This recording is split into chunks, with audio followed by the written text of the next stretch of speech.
जब छोटा सा फोन गलत पासवर्ड से खुलता नहीं है तो आपके गलत कर्मों से, आपकी गलत वाणी से आपकी किस्मत का दरवाजा कैसे खुलेगा? ये सोचने की बात है। नमस्कार, सुस्वागतम, वेलकम, अभिनंदन। मैं हूं आपके साथ आपकी अपनी होस्ट दोस्त डॉक्टर वायरा की। आपका स्वागत अभिनंदन करती हूं आपके, मेरे और माता रानी के इस खूबसूरत से यूट्यूब चैनल पर। कैसा है मेरा ये संसार? ओए होए, सुबह की राम राम, दिन दुगनी रात चौगनी तरक्की करे और माता रानी की असीम कृपा आप पर सदैव बनी रहे। 4 जुलाई शनिवार का दिन है और बुध होने जा रहा है अस्त। ग्रहों के चाल के राजा यानी कि युवराज आपको कुछ संकेत दे रहे हैं, लेकिन बुध आपको मालूम है ना, एक ऐसा ग्रह है जो युवराज है, युवा है। इतने भी हमारे बच्चे हैं स्कूल कॉलेज के पढ़ने वाले, उनको रिप्रेजेंट करता है। जुलाई 2026 की शुरुआत में ज्योतिष के लिहाज से काफ़ी अहम है। इस दौरान बुध ग्रह स्थिति में बड़ा बदलाव होने वाला है, जिसका सीधा असर लोगों की सोच और उनकी कन्फ्यूज़न में पड़ेगा।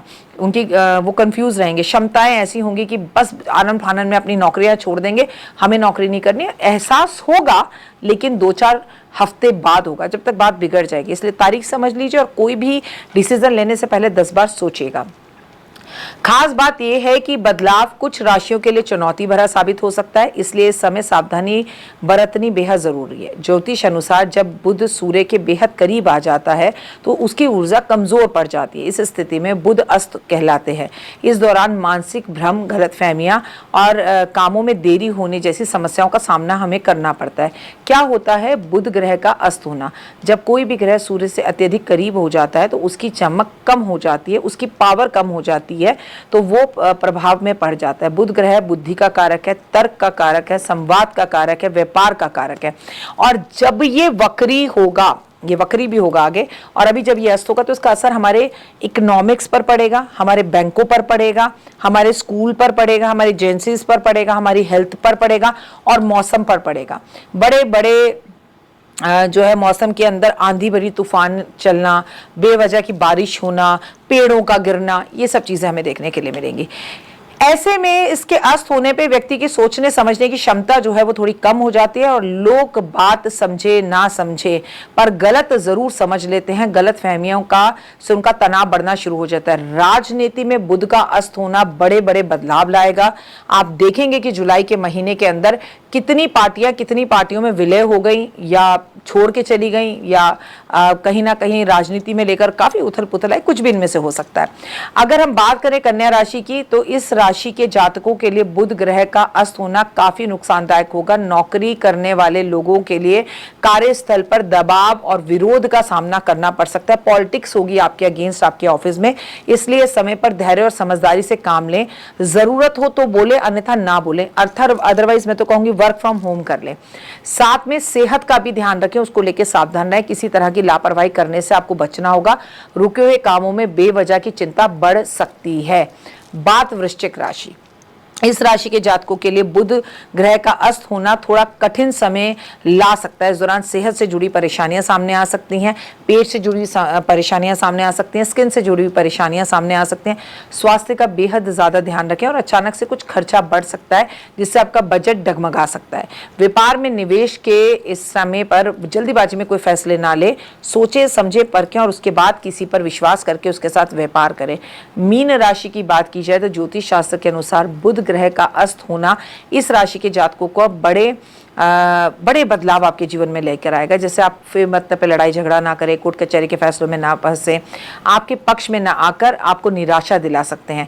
इसलिए कहीं पर भी कोई केस अगर किसी पे करने जा रहे हैं तो रुक जाइए, थम जाइए, अभी मत कीजिए। संपत्ति से जुड़े वाद विवाद सामने आ सकते हैं। सेहत को लेकर सतर्क रहना होगा। जीवन में प्रतिकूल परिणामों का सामना करना पड़ सकता है। संतान को भी कोई परेशानी हो सकती है और अगर आप अनमैरिड हैं तो फिर आपकी माँ को परेशानी हो सकती है, इसलिए ध्यान रखें। किनकी खुलेगी किस्मत? मेष राशि वालों की खुलेगी किस्मत। बुध देव के अस्त होने से आपको काफी फायदे होंगे। आत्मविश्वास में वृद्धि होगी, कोई बड़ा काम मिलेगा, आपके बातों को बहुत स्पष्ट और मजबूती के साथ आप दूसरों के सामने रख पाएंगे। कार्य क्षेत्र में तेजी आएगी और कोई लोन उतरता हुआ दिखाई दे रहा है। सिंह राशि की बात, आपके पुराने समय से चली आ रही मानसिक उलझनें कम होंगी, आपका कोई वाद विवाद खत्म होगा, प्रॉपर्टी के कोई प्रॉब्लम्स आपकी सॉल्व होती हुई दिखाई देंगे, आपके रुके हुए काम बहुत अच्छे से होंगे, आपकी लंबी यात्राएं होंगी और उसमें सुख और लाभ मिलेगा। क्या करें? अपने बड़े गुरु और बड़ों का सम्मान करें, उनसे मिलजुल कर कोई भी काम करें, उनकी सलाह से करें, क्या ना करें, किसी भी प्रकार के तर्क वितर्क और कुतर्क में बिल्कुल भी ना पड़े। आपको गाय को हरा चारा जरूर खिलाना चाहिए। धनु राशि की अगर बात की जाए तो मानसिक तनाव में बड़ी कमी आएगी। जो जातक पढ़ाई, बुद्धि और कार्य से जुड़े हैं, इस समय पर वह अच्छे निर्णय ले पाएंगे और उनकी क्षमता अच्छी होगी। पुराने निवेश से उन्हें लाभ होगा। क्या करें कि रचनात्मक ध्यान दे, कई नई चीज़ें आपके सामने आ सकती हैं, कई नई चीज़ों का सामना आपको करना पड़ सकता है और आपकी क्रिएटिविटी खुलकर सामने आएगी। क्या ना करें धनु राशि वालों, भावनाओं में बहकर कोई भी आर्थिक निर्णय समय पर ना ले, भगवान विष्णु की आराधना जरूर करें। कुंभ राशि, धन और वाणी से जुड़े हुए कोई भी आपके काम है, परेशानियां हैं, तो वो सब में सुधार होगा। आपको अपने साहस को बढ़ाकर आगे बढ़ना है। छोटे भाई बहनों के साथ संबंधों को मजबूत करना है। अपनी संचार क्षमता को बढ़ाएं, करियर बेहतर होगा। आप पहले सुने लोगों को और फिर बोले तो बेहतर होगा। क्या ना करें, बोलते समय शब्दों में मर्यादा का ध्यान रखें। बुधवार वाले दिन छोटी छोटी कन्याओं को उपहार देने से, मिठाई देने से, आइसक्रीम खिलाने से आपका बुध अच्छा होता है। जरूर करें ये उपाय, सेहत में आपके बहुत आराम आएगा, चाहे आप किसी भी राशि की क्यों ना। बुध ग्रह अस्त होने पर जातक को क्या करना चाहिए? सबसे पहले भगवान गणेश जी की पूजा करनी चाहिए। 108 बार ओम गण गणपते नमः का जाप करना चाहिए। ओम बुधाय नमः का जाप करना चाहिए। गाय को हरा चारा खिलाना चाहिए। हरी वस्तु का दान करना चाहिए। मानसिक शांति मिलेगी। हरी इलायची की चाय पीनी चाहिए। 4 जुलाई को तो अस्त होने जा रहा है जो है बुध, लेकिन आगे आगे बुध जो है वो वक्री भी हो जाएगा और जब बुध वक्री होगा तो उसके भी कई रिजल्ट आएंगे। इसकी भी मैंने एक वीडियो बनाई है, अगर आपने वो नहीं देखी तो वो भी जरूर देखिएगा। कमेंट्स में जय माता दी लिखिएगा। अभी तक अगर आपने मेरे चैनल को लाइक, सब्सक्राइब, शेयर नहीं किया तो जरूर मुझे फॉलो कीजिए।